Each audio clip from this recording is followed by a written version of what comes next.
Thank you for tuning in into Starville Media in our first episode. Hopefully, we can be able to make this a weekly thing or hopefully a daily thing where we just talk about sports, where we talk about what's going on in sports today. And I know right now there's no football right now, but there's always football topics going on. And also right now basketball, which is probably about the third of the season. So we're going to talk about a few things today, and then let's jump right into it. My name's Amir Estimo, and started this channel called Starville Media. Basically, where we come here, we talk about sports, we talk about life, and we just be able to enjoy. I love sports. I love talking about sports. I love watching sports.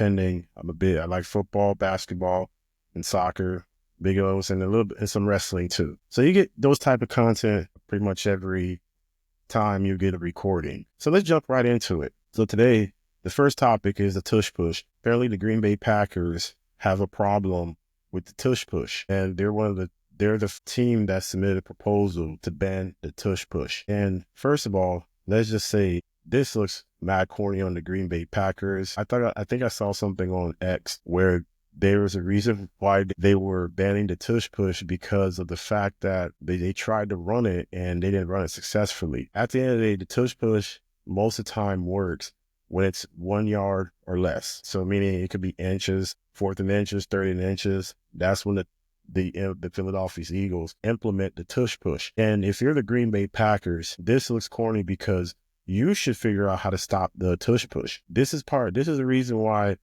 in football, beginning of last season, they were talking about banning the cover two because offenses were struggling with adapting to it. No, this is part of sports. You are a team. You have a whole summer to figure out because I don't know if they play the Eagles this year. I'd have to look at the schedule, but if you have a problem with the tush push, you should figure out how to stop the tush push. Actually, matter of fact, the Eagles do play the Packers this year because the Eagles actually last year, they played the NFC South. So that means they would either have to play the NFC West or the NFC North. So but anyways, if they do meet, I think if you're the Green Bay Packers, this does not look good. This is not a good look on your end. This looks like you're like basically complaining about nothing. The tush push, if it works, I'm not a big fan of it because of the fact that they're putting Jalen Hurts in a weird position to get hurt. But at the end of the day, if it works, then so be it. If no one can stop it, then so be it. So you run it as much as you can if you're the Philadelphia Eagles. And I would have to see, first of all, and then second of all, if you are the Packers, you should basically, again, you have a whole summer to figure out how to stop this play. And if you don't have the personnel to stop it, why are you even complaining? Or you don't even have the personnel to run it, why are you complaining? Go get the personnel or figure out how to stop it. You lost twice to the Eagles. You lost to them beginning of the season last year, and you lost to them at the end of the season too. So maybe you bad because that happened to you and you actually got dominated. But at the end of the day, I don't think that really makes them look good as an organization to be complaining about a play like this. So let's move on from that topic. The second topic is the last night is actually Zach Braun. We're still on that topic. Zach Braun is right now, according to MLL Football, the Niners are the best odds to land him. And I think that dude had a monster year last year. He was one of the reasons why the Eagles defense was so dominant, and him going to the 49ers and then also the 49ers getting back their ODC. That's going to be interesting to see because if you look at it, I think Greenlaw, they may bring him back or not. I'm not sure. But you got Warner. So you got Warner and Braun back there in that defense. Man, that's going to be a really good defense. And the fact that they're getting their old coach, their old DC back, which was a really good defensive coordinator. And once he left the Jets, he got fired from the Jets. He was never the same. That defense, the Jets, was never the same after that. So them getting him back is going to be big. I can't remember his name. My bad but them getting him back is going to be big. You got Warner coming back. I think the 49ers are going to be hungry. because of the way the season ended last year. Now, the big question is that how do they re-sign Brock Purdy? That will be the big question, is do they re-sign Brock Purdy? Because if you go and give him a massive deal, you got to understand now is as an organization, you're going to be limited elsewhere. They got that running back, I think it was Mason. He may not be, he's not going to come back. Too much of a price tag to bring him back. That will be the interesting fact. But I think if Braun signs with the Flyers, I would probably see that defense, Robert Saleh. Now I remember Robert Saleh. Robert Saleh back as a defensive coordinator. I would expect that team to compete for the NFC West. The third topic is the Minnesota Timberwolves. Last night, the Timberwolves played the Thunder. Now, these two teams have split the season series. But within the last 2 weeks, the Wolves has beaten them 2 out of 3 times. Had a kind of a quiet game for himself. He had 17 points, but he was very solid on defense. Listen, I know Shai's probably going to win the MVP. But my question for the OKC and Shai Gilgeous is his style of play, is it going to translate in the playoffs? Because right now, Shai is getting to the free throw line, and I know he gets flack for getting to the free throw line, but he's one of the few that drives the most in the NBA, so he's going to get some calls. My issue with Shai is, first of all, he's the point guard of the team, and he's leading the NBA in scoring. That's not good. That's not a good recipe. And OKC has a solid squad. You got Lou Dort, you got Wiggins, they have Jalen Williams, and then you got Chet Holmgren, you got Caruso, you got Hartenstein. He has a solid team. I don't think he needs to be leading the league in scoring. I think he takes too many shots most nights. And the fact that he's only averaging, I think, about 6 assists a game. I mean, he's leading the league scoring at 32. That's not a good recipe, in my opinion. I think when you look at OKC, two of those 3 losses that they suffered to the Wolves, he had 39 and 37 points, and they lost. And what you saw what the Wolves were doing, they were double teaming Shai. So now you're double teaming Shai, you're getting the ball out of his head, and what's going to happen is what teams tend to do with Joker in the playoffs. They take one thing away from Joker, say, hey, we're going to either make him a scorer or facilitator. If he's a facilitator, he's more dangerous as a facilitator than a scorer. Because if he's scoring, that means nobody else isn't really scoring too.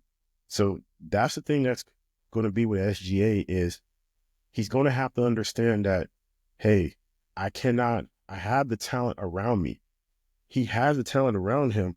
So what is the point for him to be averaging 30, leading the league in scoring? He doesn't need to do that. Life would be easier for SGA if he would get everybody else involved. Get up to about 8 to 9, close to 10 assists a game. Drop your scoring down to about 27 to 26 a game. Get everybody else involved. Because when it comes to the playoffs, which start in a couple of months, his game, the issue will be if they get a bad matchup. I think in my opinion, there's probably 3 teams that can match up well with OKC in the NBA. Boston, because I think Boston's going to come out the East, and I don't know who's going to challenge them in the East. The Cavs, I'm not sure about. The Knicks, they haven't beat any of the top 3 teams in the NBA, so I don't see the Knicks really giving Boston any trouble. But the question is, I think Denver can match up well with OKC, and Boston can match up well with OKC. And surprisingly so, too, I'd probably even throw in the Lakers and maybe even the Warriors. And the only reason I'm picking those up, the Lakers and the Warriors, because of the experience. Any other team, I think they can beat Memphis. I think they can handle Houston. I think they can handle everybody else in the West except those 2 teams. Now, Dallas had Luka and Kyrie from last year. I think they would have beaten them too. They would beat them again because I think Shai needs to make the game easier for himself. That game was a very good game. It was a very competitive game, but they had a big lead and then they dropped They let the Wolves come back, but you got to understand, come playoffs, that cannot happen. If you're trying to aim for a championship, you got to understand, you got to put your foot on their throats, not literally, but also you cannot give these type of games away. You just can't.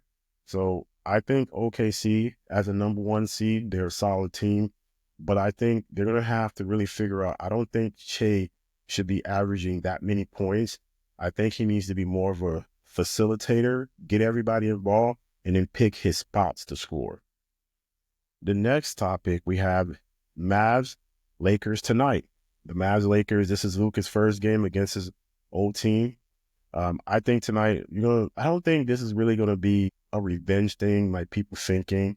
I think Luka's just going to play within the game. He's going to probably put up anywhere between 27 to 32 points. I don't see him just going nuclear in this game because at this point, I think Luka, yes, he's probably going to carry a chip on his shoulder whenever he see the Mavericks. But I think this was probably the best thing that could have happened to Luka because at the end of the day, the Mavs just didn't want to pay Luka all that money, and they didn't want to give him that money, so that's why they traded him. Now, could they have gotten more? Because when you saw what the Knicks got from Mikal Bridges, could they have gotten more? Yes, because if you're the Mavericks, you give away Anthony Davis, and he's been injured. He's been on the IR. He hasn't played. You lose Gafford. You still have Lively out. You got 3 of your big men out. So now, really, if you're gonna trade Luka, at least get some draft capital or something, not just trade the man away. But it happened already. I think Luka's going to have a great game tonight. He's going to be solid. I think he's just going to, because I think personally Luka doesn't really have a problem with the players. He has more of a problem with the organization. But the thing is, when the new owners bought the Mavericks, they don't have any loyalty to Luka. They just don't. So they came up with all this, his conditioning. But that was a thing that even Mark Cuban talked about for years. He said, man, Luka, because me who live in Dallas, I heard this. Luka conditioning, he comes into the season, yeah, he's putting up big numbers, but the problem is now you're risking injury. And then as the further you get into the playoffs, your conditioning gets more into question. And that was something Anthony Edwards struggled with last year.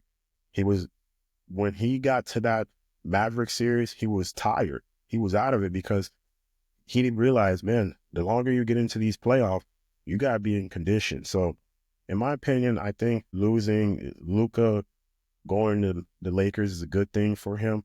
He can be motivated. He can now be around LeBron, someone who's actually dedicated to fitness and dedicated to conditioning. So, I think it's a good thing for him to be here. But I don't expect him to have a big game tonight. I think him somewhere between 27 and 30. That Lakers team, watch out, folks. They're starting to catch fire. They're starting to catch fire because once Luka and LeBron can figure out, LeBron can probably play more off the ball. Luka can be a little bit more on the ball. If those two get going, man, it'll be good to see this series. And then you add in Austin Reeves as the third scorer. He's having a solid season. Watch out, folks. Right now, the Lakers are 4th in the West. So right now, they'll be getting Houston in the first round. And I think they can beat Houston, a young team like that. The next round will be interesting because if they get OKC, I think they can beat the OKC. So we'll see. Then the 5th topic for today is if you're a wrestling fan, we have the Elimination Chamber this weekend. We have 6 contestants. We have Seth Rollins. We have Logan Paul. We have John Cena. We have Drew McIntyre. We have 2 other Drew McIntyre. We have Damian Priest, and I forgot the 6th person. But it'd be interesting to see who wins this match, because the winner I think is going to challenge Cody Rhodes. But the question will be, which was very bizarre, SmackDown the other night when Raw came in. It just felt so devilish. It was just weird. It was one of the most weirdest promos I've heard in a very long time.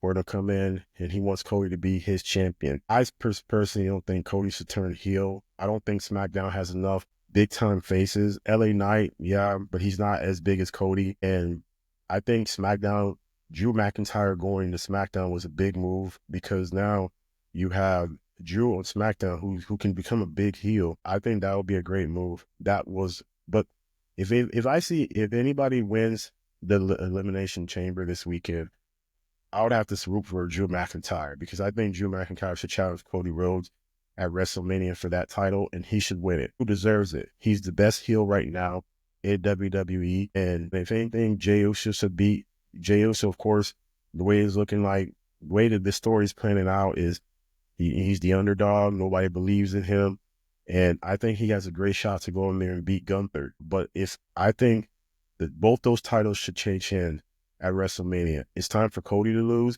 And if you're going to turn Cody heel, turn him heel without the title, not with the title. I don't think he should turn heel because they don't have enough.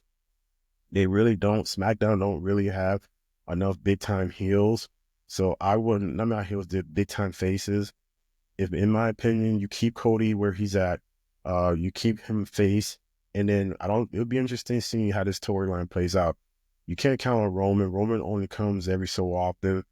But it'll be interesting. CM Punk, I think CM Punk was maybe I said it or not, but he's the other contestant in the Elimination Chamber. So it'll be interesting to see. Then, of course, you have the women's. I'm sure I didn't get caught up on the women's, but I'm more excited about the men. More excited to see, does Cody Rhodes turn heel or not? I don't think he should, in my opinion. Finally, and today, we have potential beef. Now, in this podcast, I'm not a person that swears, but at the end of the day, let me share this with you guys, because I thought it was funny. I even know that's how CamRon felt about Chad Ochocinco. But let's go ahead and share the screen. So let's see. Okay. So it's still football related, but we're switching gears just a little bit because Ochocinco had opened up to Stephen A about his enhancement surgery. So he was telling a story about how he was told to go deeper, but was already all the way in, and he ran out of his tool. So he said he had to get surgery, and since then he has been good. So the question is, just men in general, should they be judged for having surgical enhancements to feel better about themselves and their manhood? I'm gonna let Cam answer that first. Freaky ass niggas need to keep their ass inside, man. You know what I'm saying? This is what they need to do, man. Fuck is you telling another grown man about you getting your tool piece a little bigger, man? I don't really fuck with Chad Ochocinco, to be totally honest with you. He all right, but at the end of the day, when we started the show, the nigga was hating from the very beginning. We started the show, we was doing very well, it was very successful. We didn't have no deal, no sponsors or nothing. We was doing this off the muscle. He comes out of nowhere talking about, yeah, I'm gonna get myself back together and I'm taking Cam's spot. Why the fuck you gotta take my spot, nigga? Fuck is you talking about? You been a football player your whole life, nigga. Now because I'm doing sports, you come and take my spot. And at that particular time, we had only been doing the show about 2.5 months, 3 months. But that's how much of an impact that I had, that bitch ass nigga felt threatened. You know what I'm saying? Then after that, we try to call him. Shout out to my nigga Bub. My nigga Bub knows some niggas he know. I tried to give him a job. He like, yo, talk to my agent. I said, I'm talking to you now. What the? I don't do business like that. I talk to my agent. See, you so dumb, you can't even speak for yourself, stupid motherfucker. I tried to offer you more paper than you probably get now. Ask Mark Jackson how he got paid. Ask Mike Irvin how much he got paid. Ask them niggas if they was living lovely off the checks me and Murder would send them niggas. Ask them. I bet you ain't getting paid the money that Mark Jackson and Mike Irvin got paid working with us. I don't know this for a fact, but ask Mike Irvin and ask Mark Jackson if they get paid lovely. And if I threaten niggas like you, this is why you going to do the shit you doing. Fucking telling Stephen A about getting your piece bigger? Yo, I don't like you, nigga. I don't like you. I don't like your con. Your whole style is bitch made, nigga. And I don't fuck with you. Try to give you a job, and then you go and suck the nigga Shannon off. Ooh, Shannon, why you go suck him off? For what? Pause. I came to you first. Oh, my agent handles anything. You dumb motherfucker. Your agent probably robbing you. Probably not as much well off as as niggas think you are. And if you still need a job, I ain't hiring no more. You better hope the nigga Shannon keep you with him, nigga. I don't like you hating on me for no motherfucking reason from the jump. Fuck you. Damn. Wow. What a statement.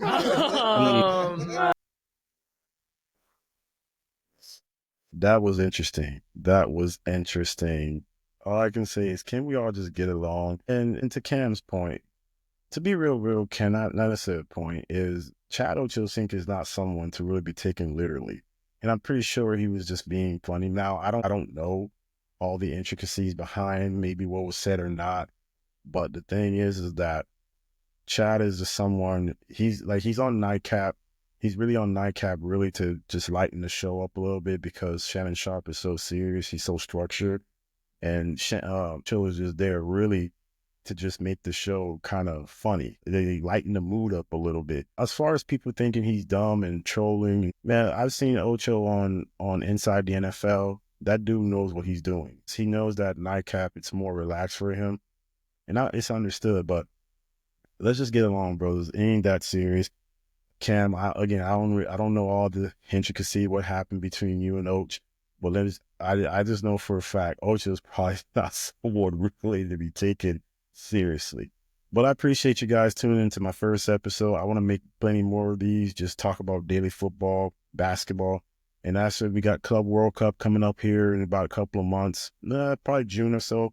That's going to be interesting because that's going to be a prelude to the 2026 World Cup, which I'm excited about. Hopefully I can get some tickets to go check that out. But I appreciate you if you stay to the end to watch this episode, my first episode.